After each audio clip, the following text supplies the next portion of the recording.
Intellectualization is to working through our emotions as learning about running is to actually running. Because when you learn about running, like you read a book like Born to Run and you're like, I could run an ultra marathon. This is amazing. I'm so excited.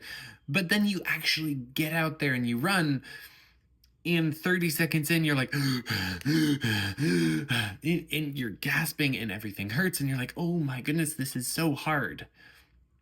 And intellectualization to actually healing and feeling our emotions is the same way, where when we can intellectualize them, we can talk about them till we're blue in the face, but it's very different to actually feel something than it is to just talk about it in a way that's kind of disconnected. And just like when we try and get better at running, we practice and we work through that pain and we're like, I'm willing to be in pain of getting in, like to get better at running.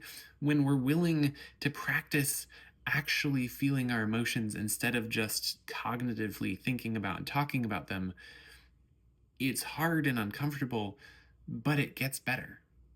And we can actually get to a place where it's like I'm actually kind of realizing I naturally do lean into thinking about like, oh, there's something happening here. Let's take time to actually feel it.